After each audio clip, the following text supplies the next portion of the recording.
오늘 오전에 우리는 신앙의 지구력이라는 말씀을 함께 들었습니다. 이제 욥기 시가서를 드디어 들어가게 됐는데요.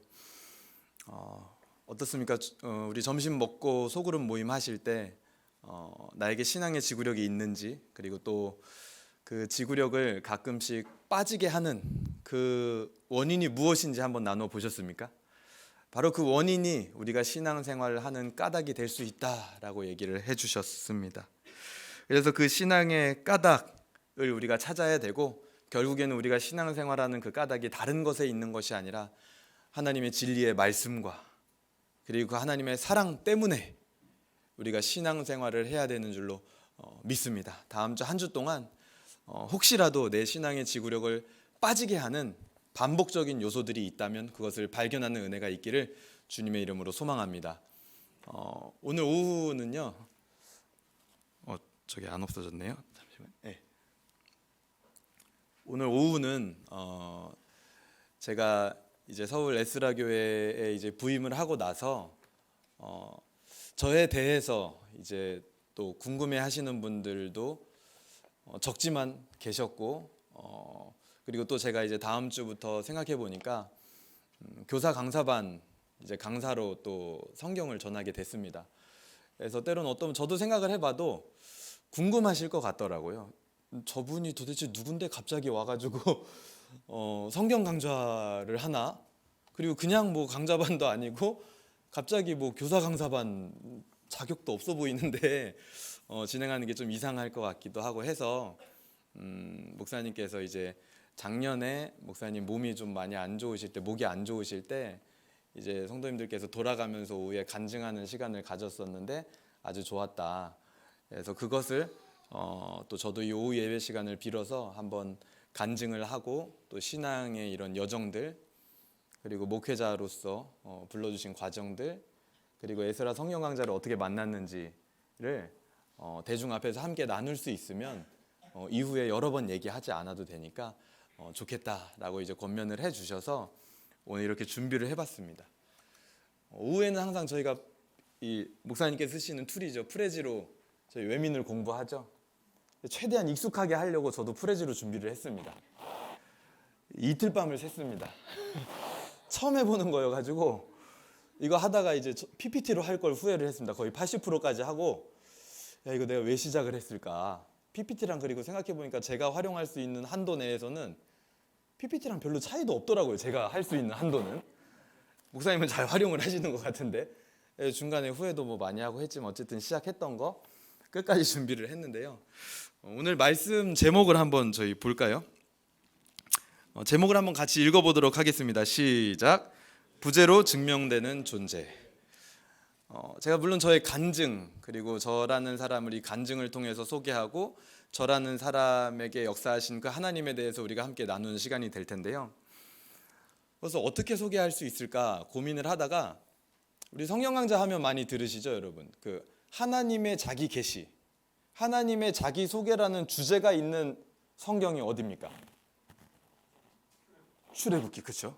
출애굽기 첫 번째 하면 항상 하나님의 사람 준비, 그리고 두 번째 하면 하나님의 자기 계시, 자기 소개에 대한 부분을 우리가 항상 꼭 공부를 하고 넘어가잖아요. 그래서 제가 저에 대한 간증을 한다 생각을 해보니까, 그리고 오후 예배 시간이 저희가 뭐 짧지도 않죠. 지금 4시 10분인데요. 실컷 해도 5시 뭐 50분 동안 할 수 있습니다. 내 소개를, 간증을 50분을 한다? 하나님은 자기 계시, 자기 소개를 어떻게 했는가 하고 보니까요. 오늘 출애굽기 3장 13절부터 우리는 15절까지 읽긴 했지만요. 사실은 18절까지 한 5절을 통해서 하나님이 자기를 압축적인 말로 계시를 하셨더라고요. 하나님도 그렇게 자기를 계시하시고 소개했는데, 야 내가 뭐라고 이거 50분이나 내 얘기를 하고 있을까? 그렇게 할 만한 얘기가 있는가 과연? 근데 하지만 하나님께서 주신 은혜를 나누고자 하면 그렇게 이야기할 수 있겠죠. 그래서 오늘 제가 다른 이제 우리 집사님들 그때 간증하셨던 영상들도 많이 참고를 했습니다. 한번 저도 들어보기도 하고 너무 좋더라고요. 그래서 저는 이제 또 목회자 아니겠습니까? 그래서 뭐가 달라도 달라야 된다. 그래서 처음에 한 구절 말씀을 나누고 들어가면 좋겠다. 그것이 오늘 본문 출애굽기 3장 13절에서 15절까지의 말씀입니다. 이 3장 13절에서 15절까지의 말씀은 나는 스스로 있는 자이다. 하나님이 모세에게, 그러니까 430년 동안 애굽에서 노예 생활, 이때의 노예 생활이라는 것은 우리가 생각하는 옛날 흑인 노예 같다라기보다는 일정 부분은 조금 자유로움도 있고 또 일정 부분은 정말 애환이 많고 고통이 많은 두 가지가 약간 섞여 있는 그런 노예 생활이었던 것 같습니다. 그런 생활을 이스라엘 백성들은 430년을 보낸 거죠.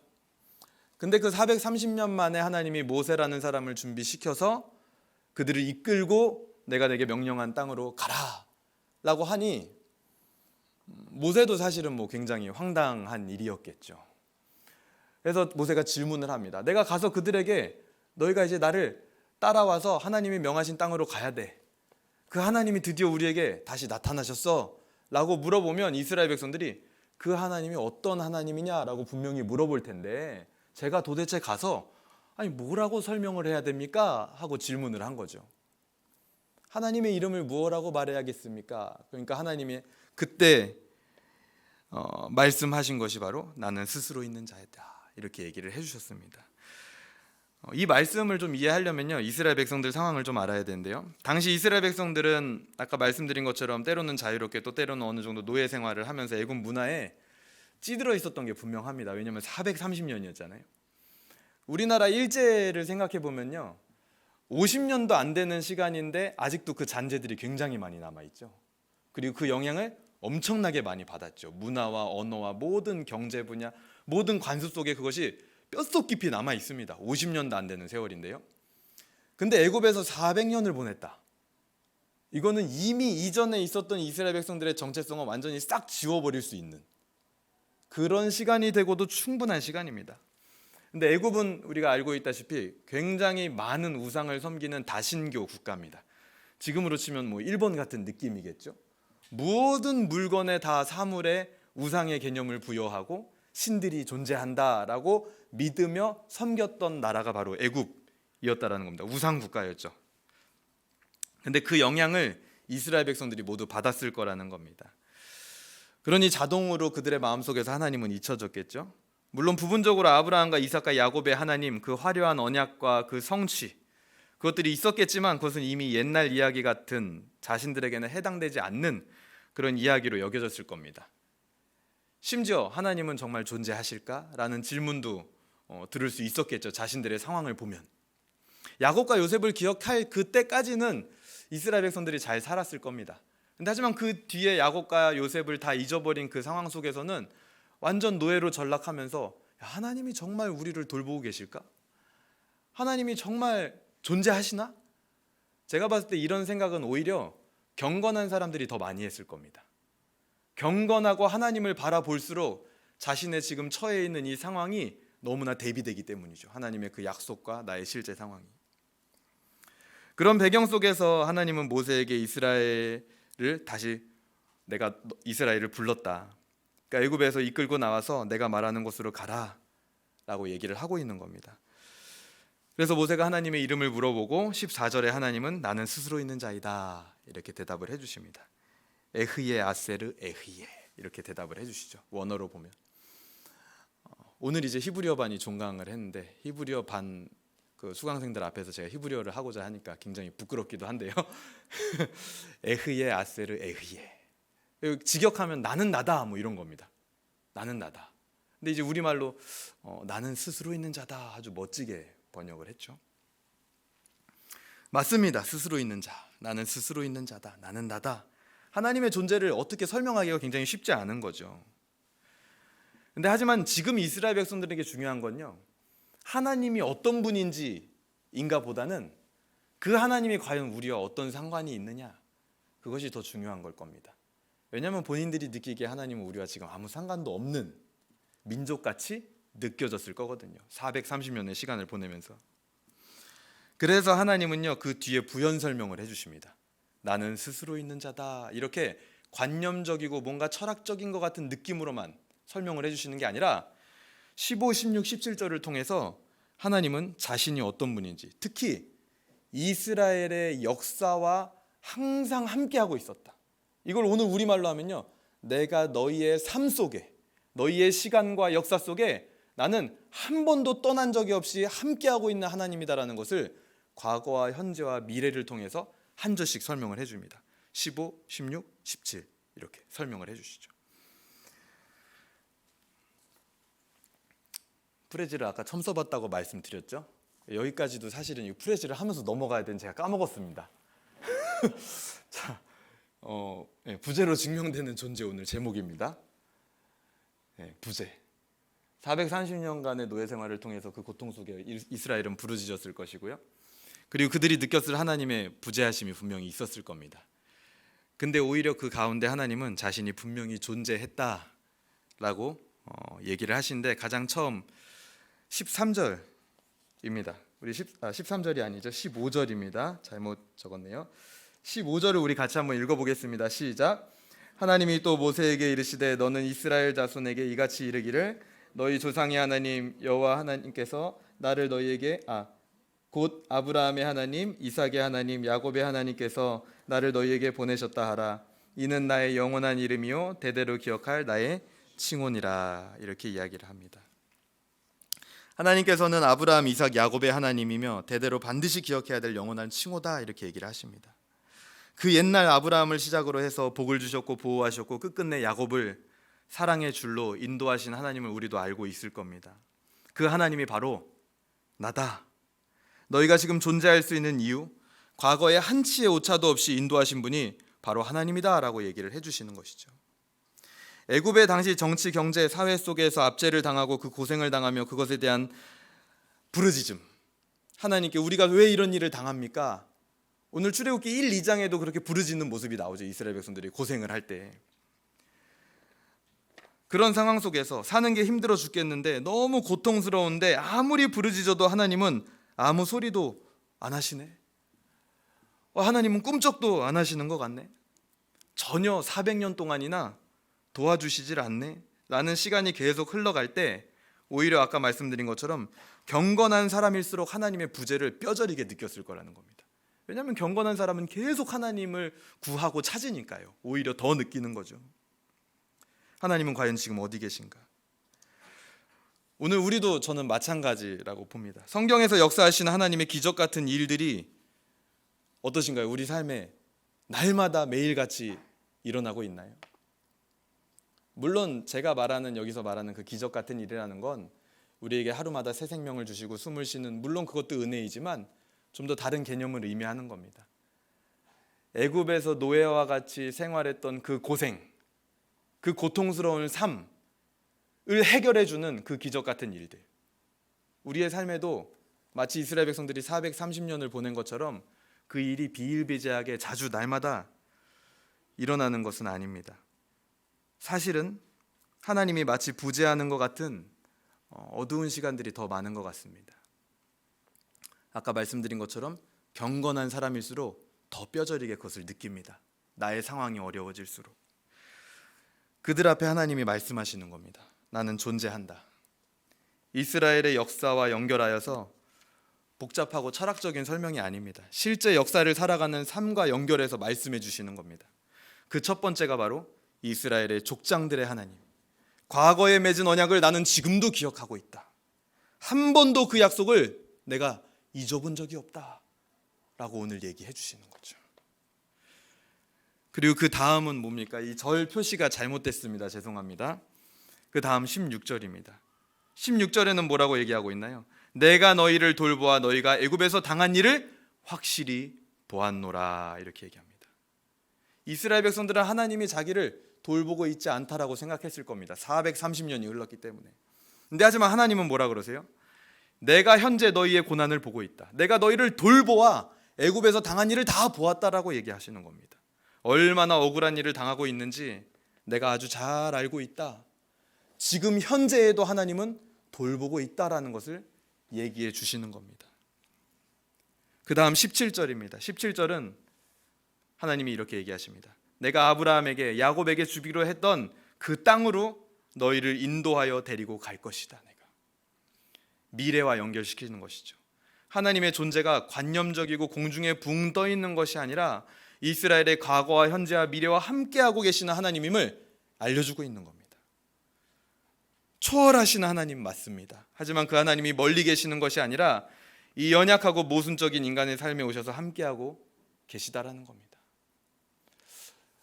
이따가 제가 이제 저희 간증은 짧게 끝납니다. 간증에서도 얘기하겠지만 수많은 죄 가운데 있을 때에도 모순 덩어리에 약함 가운데 절정에 처해 있을 그때에도 하나님은 우리에게 오셔서 함께하고 계신다라는 거죠.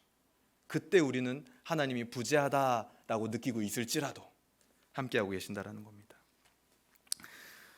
부재한 줄 알았는데 그 부재에도 확실히 존재하는 분이 바로 하나님입니다. 그래서 제가 오늘 제목을 부재로 증명되는 존재라고 잡았습니다. 저의 삶 속에도 마찬가지였던 것 같습니다.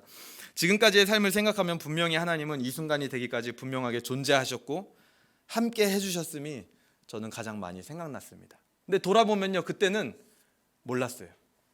하나님이 나와 날마다 함께 해주신다, 기적을 베풀어 주신다, 은혜를 주신다, 그때는 잘 모르고 지나갔습니다. 오히려 그때는 하나님 안 계시는 것 같아. 야, 하나님이 계시면 어떻게 내 인생이 이렇게 흘러가고 있을까?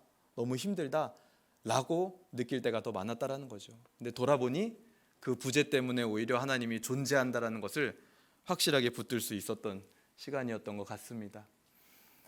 그래서 저는 세 가지를 이제 주제로 잡아봤는데요.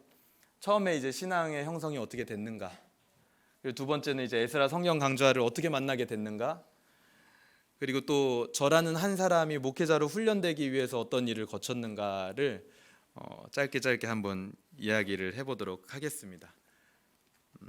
먼저는 제가 이제 여기 국기가 있죠. 중국과 한국입니다. 저는 두 나라를 오가면서 훈련을 받았습니다.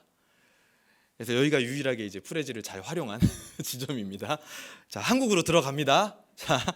자 갑니다. 네, 왔습니다. 자, 저의 삶은 이제 단순히 제가 뭐 지금 오래 산 게 아니니까요. 신앙 이전의 삶과 이후의 삶, 한국에서의 삶, 중국에서의 삶 이렇게 나눌 수 있는데요. 신앙 이전에 이제 중국 가기 전 한국에서 저는 고등학교까지 다녔습니다. 학교를 다 초중고까지 다 마쳤고 제가 뭐 어렸을 때부터 중국에서 살았던 건 아닙니다. 한국에서 초등학교 마치고 중학교 마치고 고등학교까지 다녔는데요. 제가 초등학교 이제 다닐 시절이요. 국민학교에서 초등학교 바뀔 때 그때 다녔습니다. 제가 한 초등학교 3학년, 4학년쯤에 원래는 저학년 때는 국민학교였는데 갑자기 이제 법이 바뀌어서 초등학교로 바뀌는 그 시기에 제가 이제 한 94년도 정도 됐던 것 같습니다. 근데 그때 초등학교 3학년 때 저희 아버지가 잘 다니던 이제 공장을 그만두시고 이제 개척 교회가 아니고요, 개척 사업을 시작하셨습니다. 그래서 보통 이제 다 아시는 스토리죠. 굉장히 어려워지게 됩니다, 집이. 근데 그게 이제 언제까지 갔느냐? 2003년도, 그러니까 1994년도에 시작했던 어려움이 한치의 나아짐 없이 마이너스로 2003년도까지 10년을 흘러가게 됩니다. 그러니까 저의 학창 시절은 계속 그런 시기였습니다. 집이 굉장히 어렵고 전화를 함부로 받으면 안 되고 집에 오는 사람들 함부로 문 열어주면 안 되고 그냥 있는 듯 없는 듯 지내야 되는, 그리고 집에 이제 부모님 두 분은 당연히 부재하시고 8살 차이 나는 이제 동생이랑 같이 보통 지내게 되는 그런 시절이었습니다. 근데 이제 공장을 시작하셨다. 아직 어설프죠? 공장을 시작하셨다라는 거고요. 요 밥 모양이 있죠. 그때 이제 당시가 얼마나 어려웠느냐, 제가 지금 돌아보면요, 그 정도를 좀 체감하실 수 있게 얘기를 해드리면, 집에 이제 그 쌀 있죠, 쌀이 이제 없는 거죠. 그러니까 제가 사역을 하면서도 쌀이 떨어져 본 적은 거의 없거든요. 근데 그때 제가 기억이 집에 쌀이 없었어요. 그래가지고 어머니가, 아버지는 나가서 일을 해야 되니까 옆집에 가서 이 쌀 한 공기, 밥 공기에다 쌀 한 공기를 빌려왔던 생각이 제가 아직도 납니다. 그래서 그거를 빌려와가지고 이제 보통 한 공기를 하면요 3공기치가 나오거든요. 밥을 하면은. 그걸로 이제 아버지 밥을 해주시고, 나머지 이제 저희 가족들은 돈이 별로 없으니 이제 그 밀가루 있죠, 밀가루가 슈퍼 가면은 싼가요, 비싼가요? 엄청 쌉니다. 밀가루 뭐 싸다기보다는 한 푸대를 사면 엄청 먹어요. 그걸로 이제 반죽을 해가지고 부풀려서 먹으면 엄청 먹거든요. 그래가지고 수제비를 그때 엄청 먹었습니다. 감자하고 하여튼 수제비를 만들어요. 그래서 제가 지금도 별로 안 좋아하는 그 음식 중 하나가 수제비입니다. 수제비. 뭐 다른 밀가루 면 이런 거는 뭐 좋아하는데 뭐 수제비는 지금도 제가 저거를 왜 먹을까 도대체 사람들이 아직도 이해가 안 가는 음식 중에 하나입니다. 이제 그 정도로 이제 가정이 굉장히 어려워졌었죠. 근데 아까 말씀드렸죠. 이때는 저에게는 신앙이라고는 교회 문턱도 밟아본 적이 없는 때입니다. 근데 지금 돌아보면은요, 제가 이 시간을 고통스럽게 지나지 않았거든요. 초등학교, 중학교, 고등학교 때요.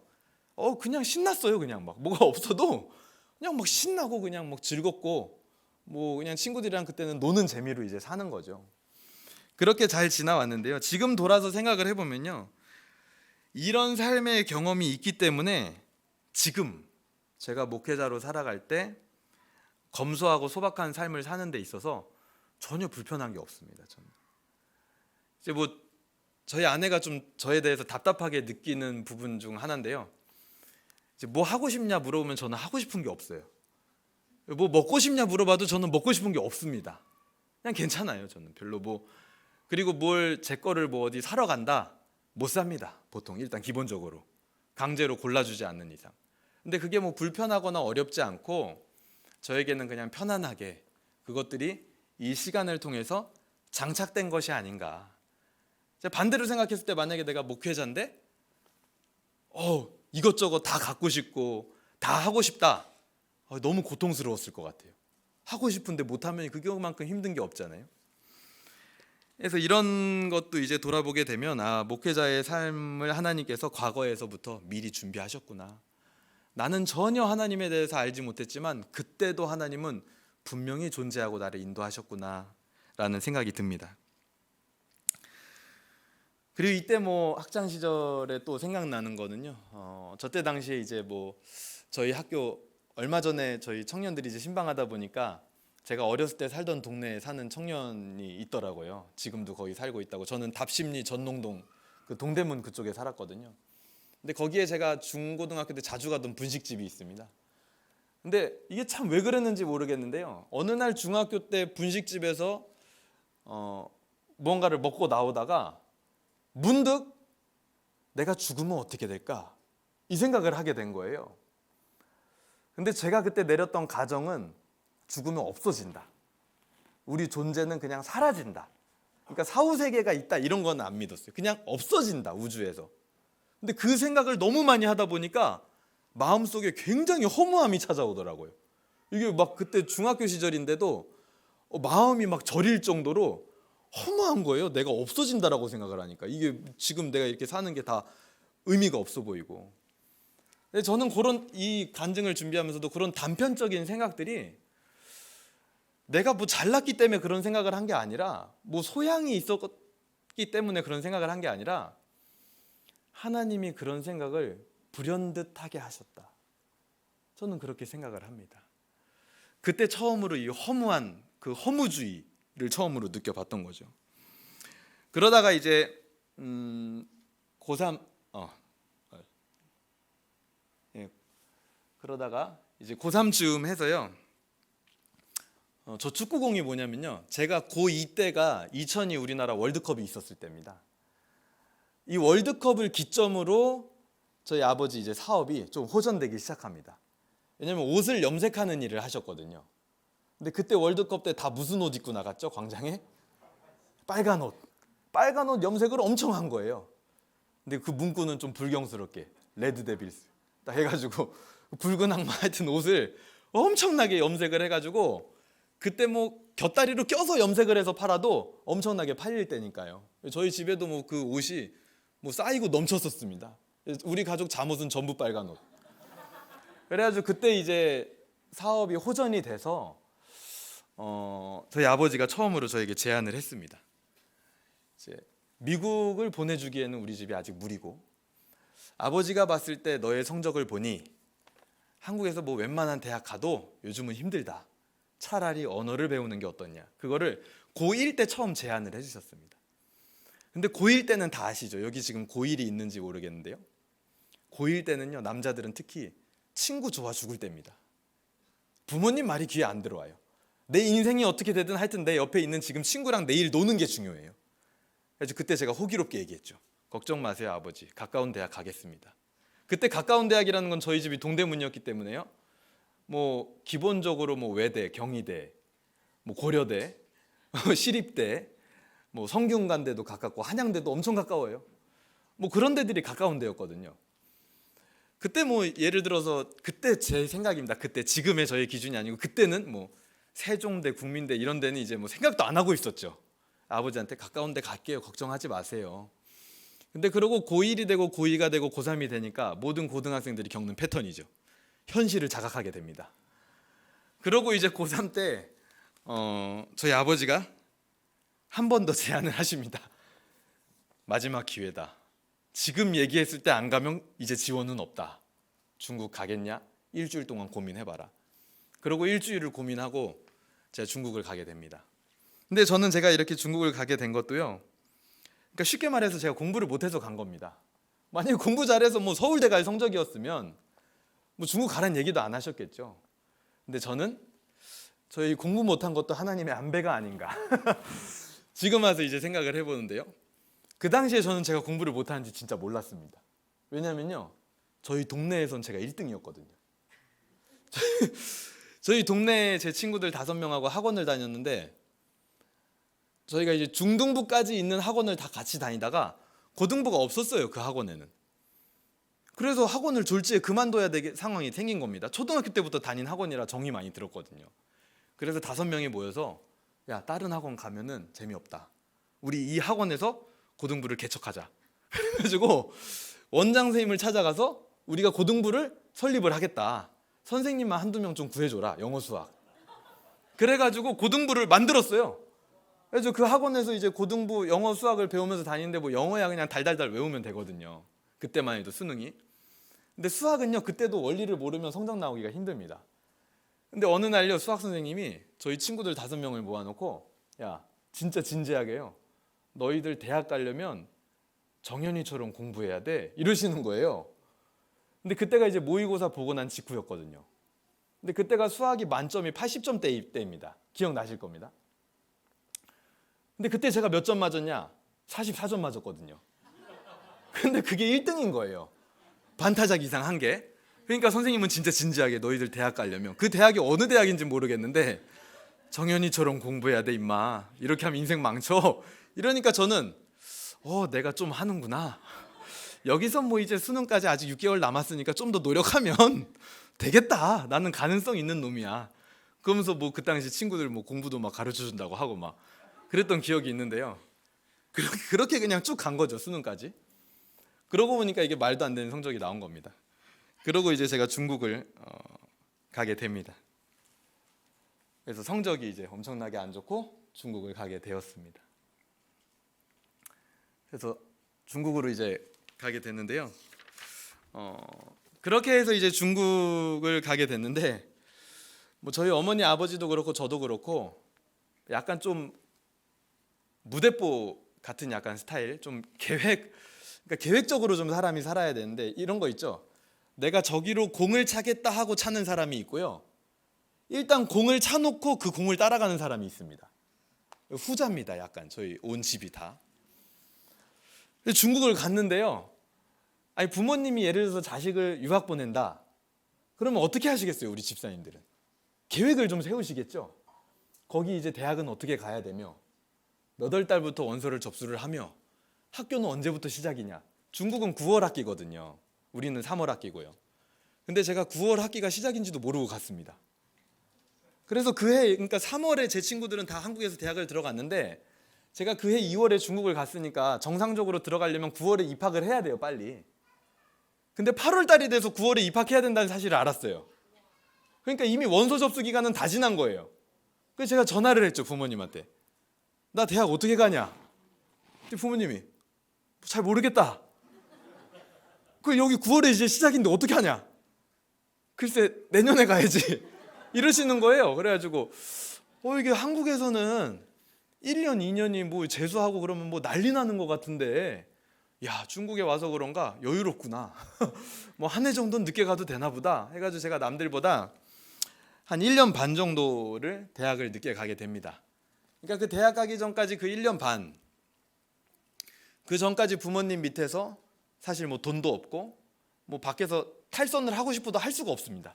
돈이 없기 때문에 할 수 있는 게 없어요. 그냥 놀이터에서 친구들하고 테니스공 가지고 노는 게 답니다.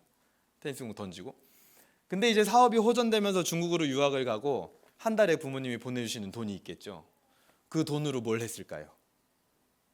하나님 만나기 전에 코스가 있죠, 항상. 저게 뭐죠? 굉장히 불경한, 제가 자유의 여신상을 일부러 하나 딱 갖다 박았습니다. 그때는 진짜 도를 넘어선 자유를 누리던 때입니다. 저희 아내를 만나기도 전입니다.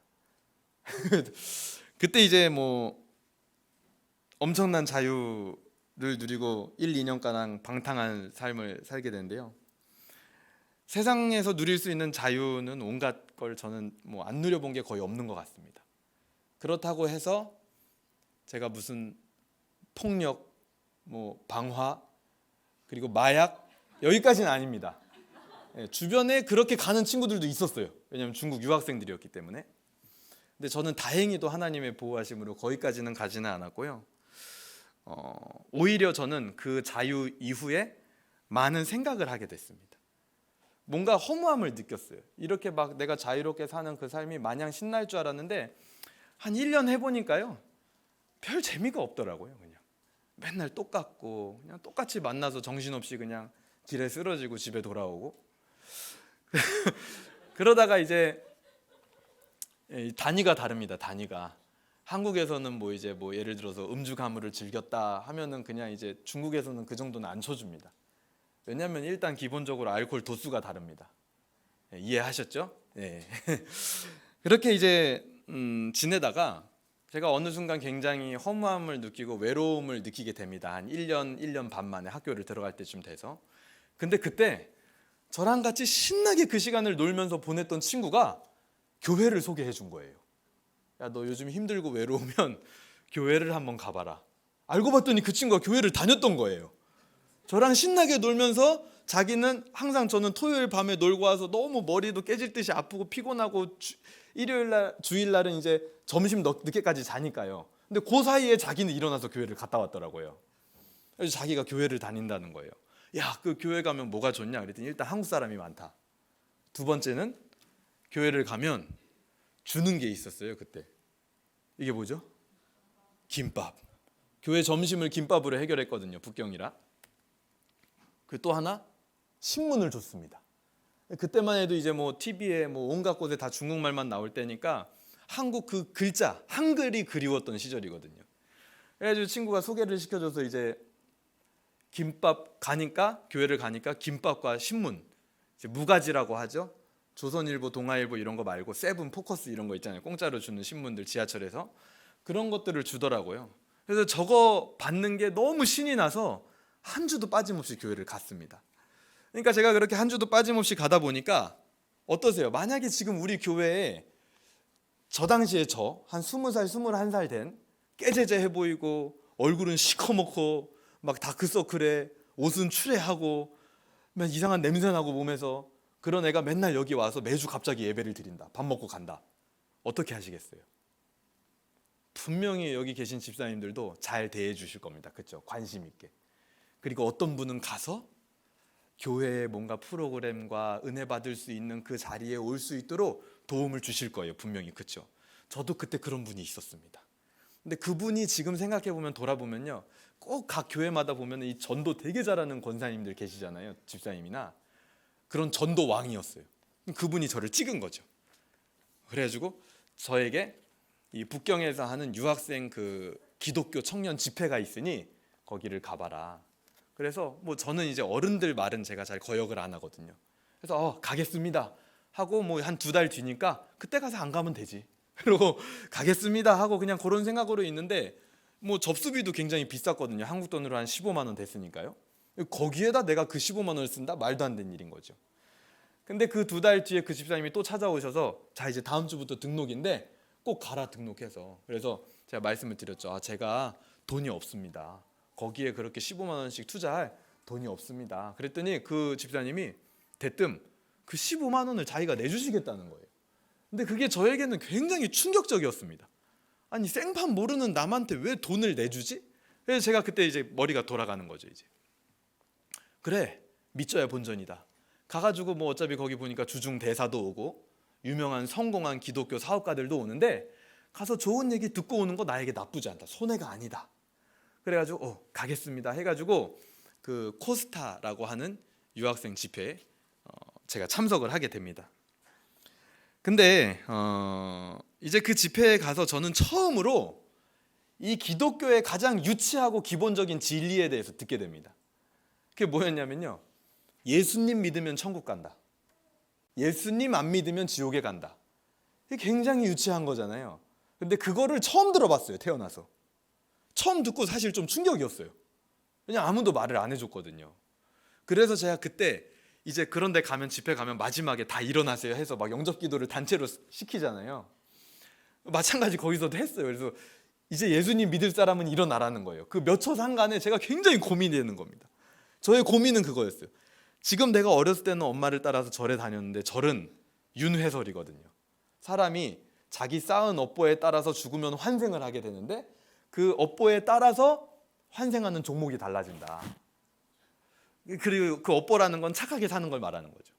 근데 기독교는 야, 착하게 살고 뭐 이런 거 상관이 없어. 예수님을 믿어야 되는 그 믿음이 있어야지만 천국에 갈 수 있다라는 거예요. 제가 고민을 했죠. 어떤 데 투자를 하는 것이 나에게 안전한 걸까? 그래가지고 아무리 생각을 해봐도 만약에 내가 기독교를 믿었는데 불교가 진짜야, 그러면은 아무 저에게 불이익이 없어요. 왜냐하면 어차피 교회 다녀도 착하게 살 거니까요. 근데 내가 불교를 다니고 믿다가 기독교가 진짜면 이건 완전 잘못 선택한 겁니다. 그렇죠? 지옥에 가는 거니까요. 그래서 그래, 가장 안전빵으로 한번 예수님을 믿어보자. 그래가지고 일어나서 영접기도를 하게 됩니다. 근데 제가 지금 했던 이 생각이요, 나중에 제가 진짜 충격을 받았는데요. 저 주사위 보이시죠? 그 파스칼이라고 하는 사람이요, 철학자인데요. 그 사람이 내기론이라는 거를 썼습니다. 근데 그 사람의 내기론에 나오는 내용입니다. 우리가 어디에 투자해야 되냐 했을 때 하나님이 계시다라는 것에 투자하는 게 무조건 안전하고 이득인 투자다. 그래서 제가 보니까 그때 저의 그 생각과 그런 결정들을 하나님이 그렇게 인도를 하셨더라고요. 제가 지금까지도 그런 신앙으로 여기 있는 건 아닙니다. 안전빵으로 살려고 있는 건 아닙니다. 그렇게 해서 그 뒤로 이제 겉으로는 어쨌든 집회에 가서 예수님을 영접하고 기독교에 내 인생을 한번 투자해보자, 그렇게 침착하게 생각을 하고 교회를 가게 되었습니다. 그것이 저의 기독교의 진리를 향한 걸음의 시작이 되었던 것 같습니다. 저는 이거 역시 지나고 보니까 과거에 끊임없이 저에게 어떤 생각을 넣어주시고 생각하게 하시는 그런 하나님의 인도하심이 아니었나. 저 때 저는 하나님이 존재한다? 이런 뭐 하나님의 존재? 이런 고차원적인 생각은 할 수도 없는 상태였습니다. 그냥 오로지 하나님의 부재만 제 주변에 가득했던 거죠. 근데 하지만 그때도 하나님은 존재하셨다라는 겁니다. 그래서 그렇게 이제 교회를 출석하게 됐는데 막상 가보고 보니까 너무나 좋더라고요. 왜냐하면 대학교에서는 뭐 고작 나이가 저보다 많아봤자 뭐 22살, 3살, 4살이 전부잖아요. 근데 교회 갔더니 제가 교제할 수 있는 교제의 폭이 뭐 형 누나들은 기본 28, 9살 뭐 형 누나들도 있고, 집사님들 뭐 장로님들하고도 교회에서는 너무 편안하게 이야기를 할 수 있는 거예요. 왜냐하면 그런 분들이 사회에서 만나면 사실은 말도 못 거는 위치에 있는 분들이거든요. 근데 그게 저는 너무 좋았어요. 많은 사람을 만날 수 있고 교제할 수 있다는 거, 속에 있는 걸 교류할 수 있다는 거. 그래서 그렇게 그냥 형 누나들과 함께 한다라는 것이 좋았고 공동체가 좋아서 교회를 다니게 됩니다.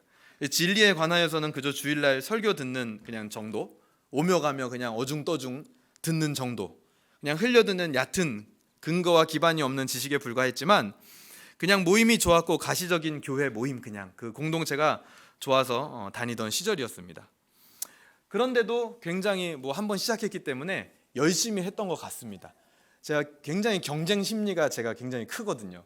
그래서 그때도 뭐 나름 뭐 좋은 거 반, 그리고 내 옆에 누구 열심히 하면은 그 사람한테 안 질려는 거 반 해가지고 뭐 온갖 교회 모임, 뭐 소그룹, 집회, 수련회, 뭐 온갖 거 신앙도 없는데 그냥 열심히 다 따라다녔던 것 같습니다. 그리고 교회에다가 제가 그러니까 그때 당시에 저의 생각과 표현으로 얘기를 하면 돈도 진짜 많이 쏟아 부었습니다. 막. 무슨 뭐 훈련 한다 그러면은 60만 원씩 내고 뭐 훈련 신청해 가지고 몇 개월 동안 훈련 받는 것도 막 다 참석하고, 그리고 또 뭐 있다 그러면 뭐 부모님이 하여튼 보내주신 돈은 교회에 다 쓴 것 같습니다.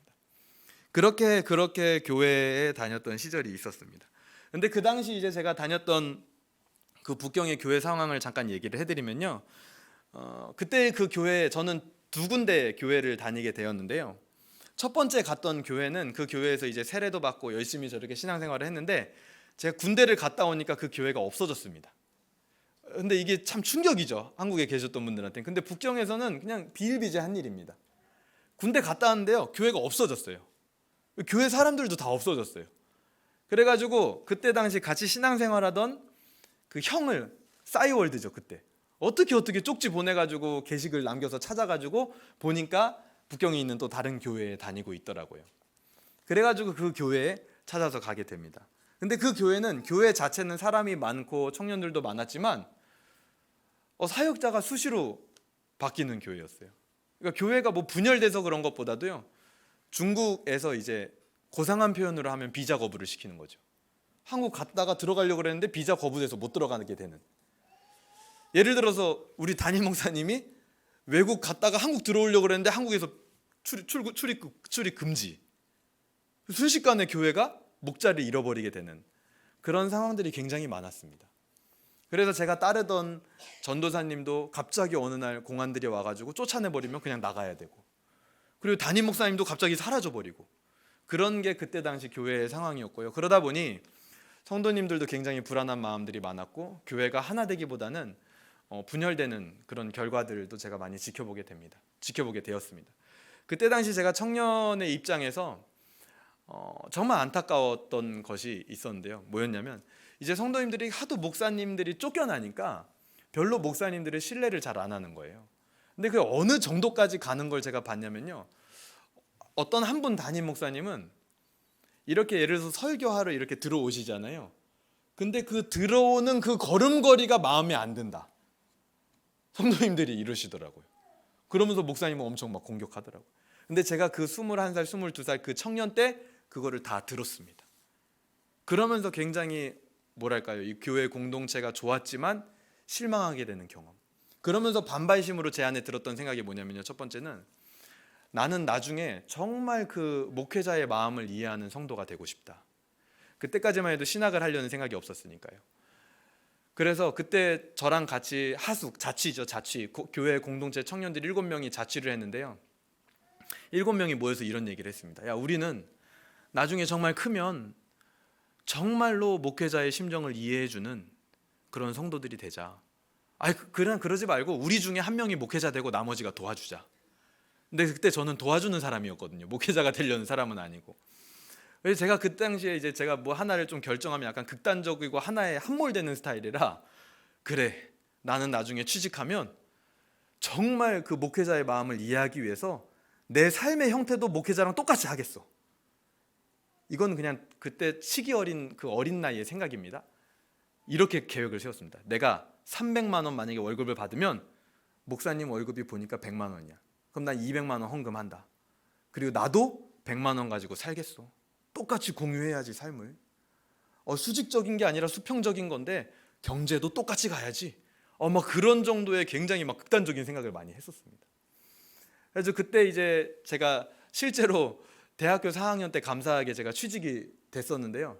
정말 얼마 안 되는 그 첫 달 이제 그 계약직 인턴 급여였는데, 그 인턴 급여를 우리 옆에 교회를 섬기는 간사님한테 전부 다 헌금을 해버렸습니다.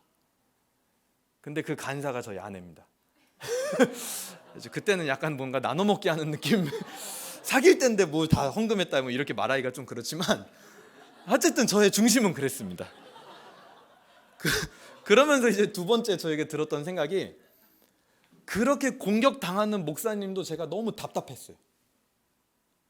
목사님이 뭔가 좀 더 막 멋지게 뭔가 이렇게 잘했으면 좋겠는데, 막 뭔가 공격당하면 막 너무 위축돼 있고 뭔가 잘 못하고 막 이런 모습이 제가 옆에서 볼 때 처음에는 안타까웠는데 나중에는 막 그게 화가 나더라고요. 그러다가 생각의 결론이 그냥 내가 할까? 그때가 저는 정말 농담이 아니고 처음으로 신학을 생각해 봤습니다. 그냥 한번 내가 해볼까? 정말 답답하다. 막 그런 생각을 많이 했던 시절입니다. 그렇게 이제 교회를 열심히 섬기고 뭐 하다 보니까 신앙은 없었지만 교회에서 저에게 여러 가지 직책을 맡겨주게 됐습니다. 그래서 청년 막 신앙은 없는데 청년 회장도 하고, 신앙은 없는데 소그룹 인도도 하고, 신앙은 없는데 뭐 앞에서 광고도 하고 별걸 다 했던 것 같아요. 근데 그러다가 이제 뭐 오며 가며 들은 신앙에 대한 어떤 지식들은 있으니까요. 후배들을 만나서 상담해야 될 때가 있잖아요. 회장이 되면. 근데 어느 날 수도 없이 막 상담을 하고 조언을 해주고 좋은 말로 격려를 해주고 돌아서는데요. 문득 이런 생각이 드는 거예요. 내가 지금 이렇게 좋은 말로 저 사람을 격려해서 돌려보낼 수는 있지만 진짜 저 사람의 영혼이 나를 만나서 회복된 걸까? 정말 살아난 걸까? 정말 나는 맞는 말을 해준 걸까? 막 이런 생각이 들더라고요. 그러면서 그 생각의 결론이 어디로 갔냐면요. 진짜 영혼을 살리려면 영혼의 양식을 먹어야 되는데 그것이 말씀이잖아요. 나에게 말씀이 없었구나. 내가 신앙생활 6년, 7년 뭐 긴 건 아니지만 그렇게 해오면서 성경을 단 한 번도 읽어본 적이 없이 여기까지 그냥 봉사, 오로지 몸으로 때우는 걸로 왔구나. 그러면서 그때부터 제가 이제 성경을 배우는 것에 관심을 갖게 됩니다. 근데 그 시절쯤이 굉장히 저의 신앙에 있어서 제가 지금 돌아보니까요, 간증 준비하면서도 중요한 시절이었더라고요. 왜냐하면 제가 그 생각을 하기 바로 직전에 그 약간 오순절 계통이라고 하죠. 오순절 성령 사역 그쪽으로 엄청나게 제가 또 함몰이 됐었거든요. 뭐 하나에 하여튼 또 꽂혀가지고 무슨 막 예언자들 찾아다니고 매일 그 영상 보고 막 엄청나게 신사도 운동 책 다 보고, 그때 저의 그런 모습을 저희 아내가 옆에서 다 봤거든요. 근데 그 제가 찾아다니던 그 교회들이 지금은 전부 다 이단에 등록되어 있는 교회입니다. 그러니까 엄청나게 걱정을 많이 했죠. 그때 이 결혼을 진짜 해야 되냐 말아야 되냐, 신앙이 지금 굉장히 위태위태하다. 근데 그러다가 제가 그 말씀에 대한 고민을 하게 되면서 그 당시에 저희 교회에 간사로 섬기던 형이 있었는데 그 형이 저에게 이런 프린트물을 하나를 주더라고요. 근데 그게 뭐였냐면요, 산청에서 노우 목사님이 성경 강좌를 처음 할 때 이제 왜 성경 강좌를 해야 되는지에 대해서 설명을 해주시잖아요. 그거를 타이핑 친 10장짜리 A4 용지였습니다. 그거를 주셔서, 그 형이 그걸 주셔서 그거를 제가 집에서 어느 날 씻고 밤에 혼자 읽어봤죠. 근데 처음부터 끝까지 한 번에 읽고 정말 저의 마음이 너무 동의가 되는 거예요. 진짜 그때 느낌은 눈이 그냥 성경을 배운 것도 아니고 그냥 그 동기부여만 들은 거거든요. 왜 배워야 되는지. 근데 인생의 해답을 찾은 것 같은 거예요. 정말 이게 맞다, 진짜. 이거야말로 진짜다라는 생각이 들더라고요. 그러면서 이제 그렇게 제가 에스라 성경 강좌를 처음 만나게 되고 중국에 이제 많이 돌아다니는 그 3주짜리 심화과정, 그 녹취 파일을 매일매일 듣게 됩니다.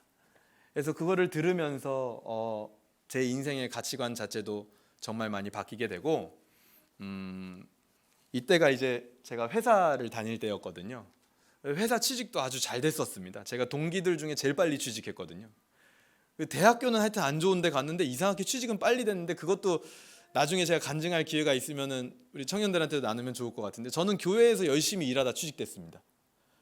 교회에서 뭐 얘가 맨날 새벽 3시까지 토요일 날 막 예배 준비하고 집에 안 가고 교회에 있는 전도사님들보다 더 열심히 교회 일을 하니까요, 한 집사님이 저를 보시고 저런 애는 하여튼 공부도 진짜 열심히 할 거야, 그렇게 큰 오해를 하시고 주변에 수소문을 해보니까 저 오빠 괜찮아요, 저 동생 뭐 아주 성실한 애예요, 그렇게 얘기를 해줄 거 아니에요. 그러니까 저한테 어느 날 와서 너 일해볼 생각 있냐? 전 일해볼 생각이 너무 많습니다. 그래가지고 면접 이력서 가지고 오라 그러시더라고요. 그래서 이력서 가지고 갔는데 뭐 자격증도 하나도 없고 영어도 못했거든요. 근데 면접을 보는데 이제 뭐 회사에서 한번 일 열심히 해보겠냐, 말은 또 하여튼 청산유수로 제가 받는 월급의 3배치를 회사에 돌려드리겠습니다. 하여튼 아무것도 없으면서 하여튼 간에 일단 차 놓고 보는 거죠. 그렇게 해서 이제 회사를 정말 잘 취직을 했어요. 그래서 제가 제 같이 일하는 분들을 보니까요, 기본 3개 국어를 하시더라고요. 팀장급은 5개 국어를 합니다. 그러니까 제가 들어갈 곳이 아닌 거예요. 미국에서 와튼 비즈니스 스쿨에서 광고 전공한 분이 저희 팀장이었거든요. 그러니까 뭐 완전 초엘리트 집단인데 저는 거기 가가지고 뭐 중국어밖에 할 줄 아는 거 없고. 근데 또 회사 일이라는 게요, 아시죠? 그냥 합니다. 다 사람이 하면 보고서 쓰고 뭐 복사하고 그런 거 뭐 못 하겠습니까? 다 하죠. 근데 그 회사 생활을 하던 중에 어려움은 없었는데 에스라 성경 강좌를 계속 듣다 보니까 고민을 하게 됐습니다. 내 인생을 과연 이렇게 계속해서 가도 될까? 이게 맞는 걸까? 그리고 그 당시쯤에 제가 그때는 결혼했을 때가 아니었지만 저희 아내한테도 내가 어느 순간 인생을 갑자기 유턴할지 모른다. 각오를 하고 있어라. 그거를 각오하면 나랑 이제 만나고 같이 결혼까지 생각해도 좋을 것 같다. 그러면서 그때 이제 그런 고민을 하다가 제가 완전히 이제 회사를 그만두고 나는 말씀 전하는 일을 해야겠다. 그러려면 사역자가 되고 신학을 해야겠다라는 마음을 먹고 모든 것을 북경에 있던 것을 정리하고 한국으로 이제 다시 귀국을 하게 됩니다. 근데 그때 당시 저희 부모님은요, 제가 이런 상태인 걸 알았을까요? 몰랐을까요? 모릅니다. 또 아들들의 특징이죠. 무뚝뚝하죠. 집에 전화를 6개월에 한 번씩. 그러니까 제가 교회를 다니는 건 알았지만 그렇게 미친 건 몰랐던 거죠. 에스라 성경강좌를 만난 것도 모르고. 그래서 제가 한국 와서 제일 처음에 한 말이 나는 목사 될 거다. 안 믿는 부모님 두 분한테, 어머니는 이제 완전 골수 불교 신자신데 나는 목사 될 거고 제사는 이제 못 지낸다. 그래서 어떻게 됐을까요? 집에서 쫓겨나게 됩니다. 저 이사 트럭입니다. 그리고 한 가지 더 말한 게 있습니다. 나는 목사 될 거고 제사 못 지내고 그리고 결혼을 해야겠다. 좀 도와달라. 그래서 미친 거죠. 지금 생각해 보면 이제 나중에 저희 아들도 그럴까 봐 정말 겁이 납니다. 저는. 그래서 집에서 쫓겨나 가지고요. 요 얘기는 이제 목사님하고 우리 청년들하고 잠깐 나눴는데, 그래서 집에서 쫓겨나서 갈 곳이 없어가지고 저는 한국에 모교회가 없었어요. 근데 이제 저희 아내가 처음에 이제 신앙을 갖고 지도받은 목사님이 저기 경기도 군포에서 사역 목회를 하고 계셨거든요. 그래서 그 교회 기도실에 이제 상가 건물 10층이었는데 들어가서 한 1년에서 1년 반을 살게 됩니다. 그래서 뭐 상가 건물에서 교회 주방에 있는 큰 국자로 샤워하고, 뭐 그런 시절을 그때 당시에 굉장히 많이 보냈었습니다. 그래서 제가 가진 모든 거를 다 중고나라에 가서 사이트에 다 팔고 현금화 시켜서 살고 신대원을 준비하고 하는데, 이때도 저는 정신을 못 차렸습니다. 하여튼 또 뭐 하나에 꽂혀가지고 그게 뭐냐면 결혼이었어요. 그때는 나는 무조건 일단 결혼을 해야 된다. 그래서 그 결혼에 사람이 미쳐가지고요, 부모님을 설득시키려다 보니까 부모님은 일단 취직을 해라. 결혼할 거면 신학하는 거 다 포기해라. 그래서 제가 또 취직을 했어요. 한국에서. 근데 그때는 진짜 그냥 막장 회사. 첫 달 월급이 80만 원이었어요. 아무리 그때라고 해도요, 이때가 2011년 때거든요. 말도 안 되는 급여예요. 80만 원이면은. 근데 일단 나 취직했고 부모님한테 월급을 속였습니다. 내가 한 달에 250만 원 받는다. 그러니까 결혼을 일단 시켜줘라. 그래가지고 실제로 그렇게 해서 결혼 날짜까지 막 다 잡게 됩니다. 근데 그 해에 이제 저희 할머니, 친할머니가 돌아가시게 되면서 저희 부모님께서는 굉장히 미신을 믿기 때문에 한 해에 장례와 결혼 두 개가 동시에 있으면 안 된다. 니들 결혼을 미뤄라 해가지고 완전히 제 멘탈이 나가버리게 됩니다. 아니 나는 모든 걸 결혼을 한번 해보려고 직장도 이상한 데 취직해가지고 막 난리를 치고 있는데 안 된다고 하니까 엄청나게 허무해지면서 그때 다시 생각이 드는 거죠. 내가 한국 나온 도대체 이유가 뭐냐. 하나님 말씀 전하기 위해서 나왔는데 이러고 있어서는 안 되겠다 해가지고 그때 다시 그 회사들을 정리를 하고 교회에 들어가서 이제 신대원 준비 그리고 말씀 공부, 에스라 성경강좌 공부를 하면서 그때 당시에 이제 노 목사님이 하셨던 그 성경의 힘 아시죠? 그리고 하나님의 사람들 막 그런 걸 이제 공부하면서 주변에 있는 청년들한테 이제 가르쳐 볼 기회도 생기게 됩니다. 근데 그때까지도 성경 강좌를 한다 이런 생각은 못 했습니다. 그냥 성경의 힘 뭐 이런 배경 지식들 그리고 하나님의 사람들 해서 그냥 단편적으로는 해볼 기회가 있으니 참 좋다라고 생각만 했었던 것이죠. 그렇게 해서 이제 그런 이제 극단적인 시간들을 보내다 보니까요, 그 자식 이기는 부모 없다고 하죠. 근데 그 말이 맞더라고요. 저희 부모님이 결국 포기를 하셨습니다. 그래서 결국 저를 2012년에 결혼을 시켜주시게 됩니다. 그래서 아무것도 없이 그냥 마구잡이로 사실은 결혼을 해서, 그런 사람 곁에 있으면 꼭 가족들이 힘들죠. 그래서 결혼을 하고요. 그 결혼한 해에 하여튼 뭐 결혼 준비하면서 신대원 준비도 같이 해서 신대원을 떨어집니다. 그래서 결혼을 했는데 제 직업은 그때 교회 고등부 교사였습니다. 그래가지고 그 힘든 시절을 보내다 2013년도에 저 뒤에 있는 이제 조명진, 저희 첫째 아들을 낳게 됩니다. 그때까지도 직업은 고등부 교사. 그러면서 2013년도에 저희 첫 애가 태어나면서 동시에 총신대 신대원에 합격을 드디어 하게 됩니다. 그러니까 애가 태어나고 12월 달에 태어나고 한 주 만에 이제 동계 어학강좌를 들어가서 3년 동안 기숙사 생활을 하게 되죠. 그런 이제 시절을 보내면서요, 저에게는 굉장히 또 중요한 그 만남이 있었는데, 그게 뭐냐면요, 2014년도입니다. 그러니까 총신대를 저렇게 13년도에 이제 11월 달에 합격하고 14년도에 학교를 갔어요. 근데 학교에 가보니 뭐 신학 어려운 용어는 하나도 모르겠고 배경이 있는 것도 아니고 오로지 나는 이 성경 하나만 보고 온 건데 너무 외로운 거예요, 학교에서. 그래서 혹시 이 학교에서 성경을 뭐 어디 배울 수 있는, 가르쳐 주는 것이 없나 하고 이리저리 둘러보는데, 아니 학교 현수막에 총신 에스라 성경 강좌 이렇게 써 있는 거예요. 그래가지고 야, 뭐 에스라 그 이름을 갖다 붙인 데는 많으니까요. 그래서 반신반의했죠. 저게 정말 에스라 성경 강좌냐, 아니면 그냥 이름만 에스라를 썼냐 해가지고 그 동아리 모임에 가게 됩니다. 그 동아리 모임에 갔더니 이분이 계시더라고요. 굉장히 젊은 시절이시죠? 이때 앞에서 막 강좌를 열심히 하고 계시는 거예요.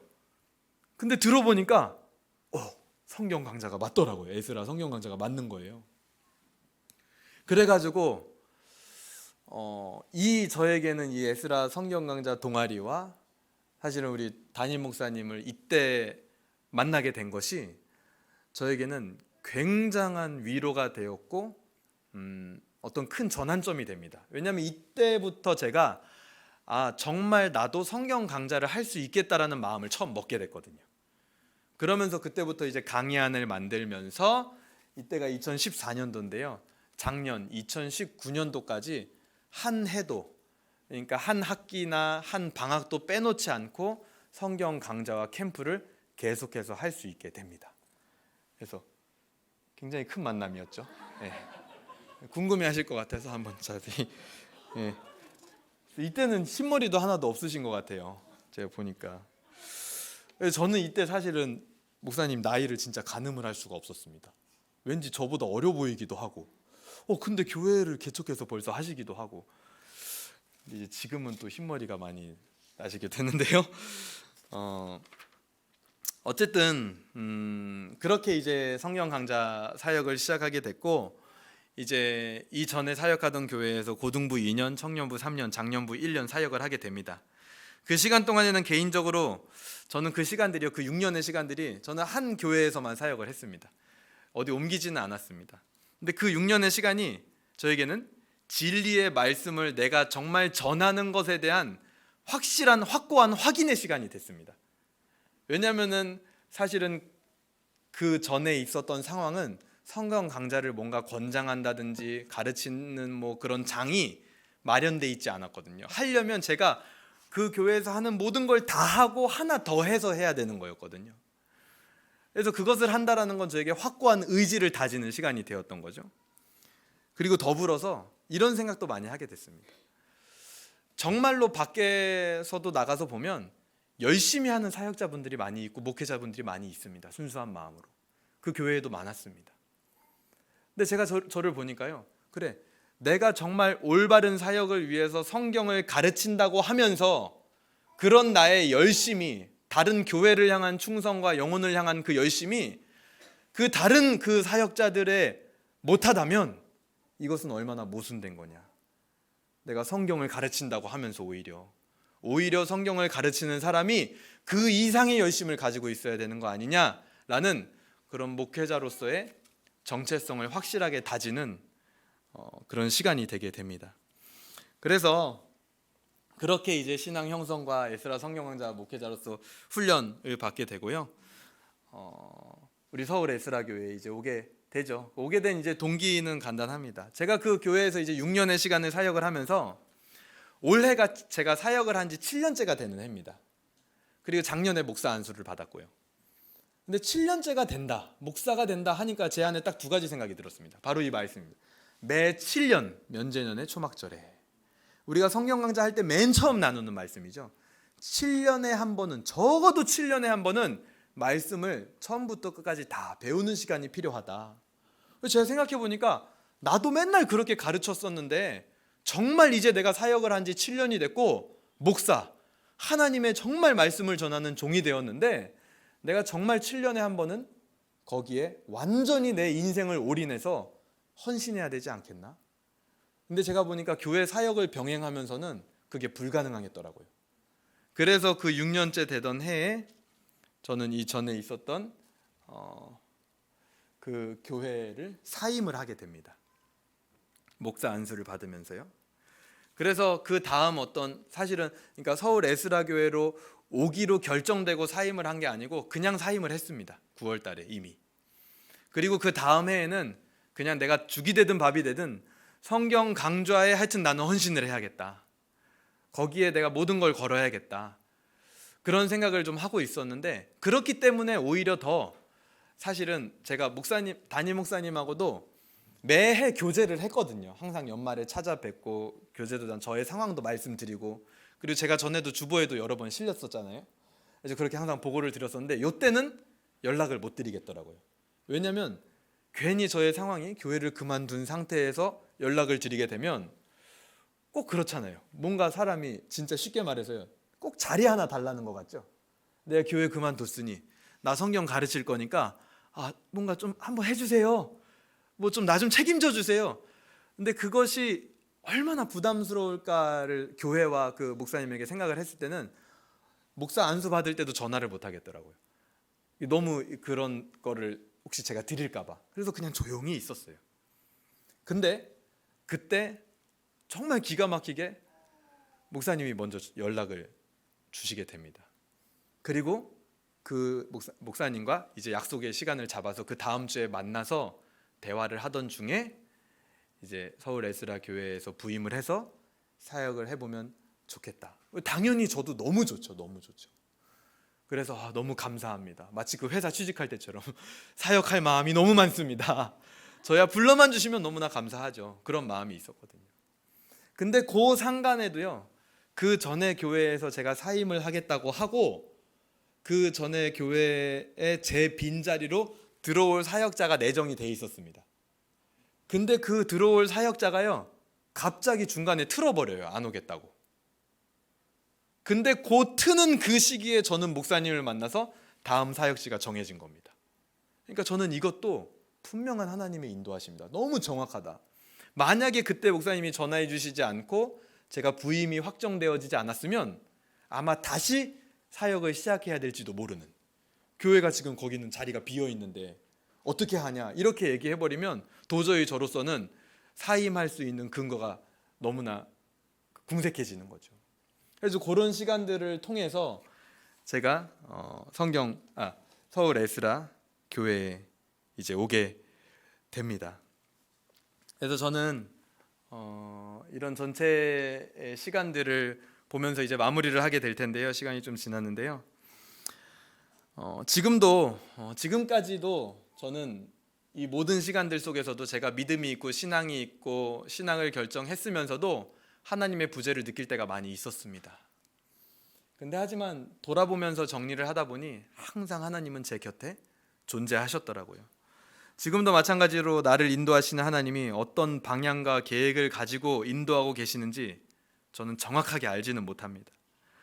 그리고 때로는요, 우리 성도님들도 마찬가지일 거라고 생각합니다. 하나님의 부재를 더 강하게 느낄 때도 있습니다. 목회자로서 성도의 일이 무언가 잘 안 되고 내가 기도해주고 같이 애써주고 있는데 자꾸만 힘든 길로 간다. 그때도 목회자는요 하나님의 부재를 굉장히 강력하게 느낍니다. 하나님 정말 도와주셨으면 좋겠는데 왜 저렇게 잘 안 될까요? 정말 그런 마음을 많이 느끼거든요. 분명히 계시지만 하지만 돌아보니 내가 부재한 것 같다고 느낄 그때도 하나님은 분명히 함께 계셨고 오히려 그것이 나로 하여금 하나님의 존재를 더욱더 선명하게 느끼게 하더라는 겁니다. 시간을 지나고 보니까. 그리고 인도와 섭리를 확신하게 하셨습니다. 이 모든 것이 교회를 사랑하고 진리의 말씀을 사랑하고 전하게 하시기 위한 그리고 한 영혼을 사랑하는 것에 대한 하나님의 인도하심이었음을 고백합니다. 오늘 이 간증을 들은 우리 성도님들도 만약에 이 중에 혹시 한 분이라도 그런 하나님의 부재하심을 느끼고 계시는 분이 계시다면 그 가운데에도 하나님은 과거에도 현재에도 그리고 앞으로 벌어질 미래에도 언제나 우리와 함께 하시는 모습으로 존재하신다는 그 사실을 잊지 않으시길 주님의 이름으로 소망합니다. 그래서 이 시간은 같이 기도하도록 할 텐데요. 첫 번째는 우리가 감사할 수 있었으면 좋겠습니다. 내가 하나님을 부재하다라고 생각하고 원망하고 그렇게 느끼고 있을 때에도 하나님, 나의 과거와 현재를 돌보시는 그 하나님께서 분명하게 존재하셨음에 하나님 감사합니다. 두 번째로는 우리가 회개했으면 좋겠습니다. 내가 이전에 하나님을 믿고 신앙이 있다고 함에도 불구하고 하나님 계시지 않은 것 같다고 내 마음에 불평하고 불만하고 불신앙을 가지고 원망했던 그런 모습들, 하나님 부재하다라고 생각했던 그런 불신앙들을 하나님 시간 내려놓고 회개합니다. 하나님, 저는 하나님의 존재 없이는 살 수 없는 존재이오니 지금까지처럼 하나님의 은혜로 살아갈 수 있도록 인도하여 주시옵소서. 이 시간 같이 함께 기도하도록 하겠습니다. 기도합니다.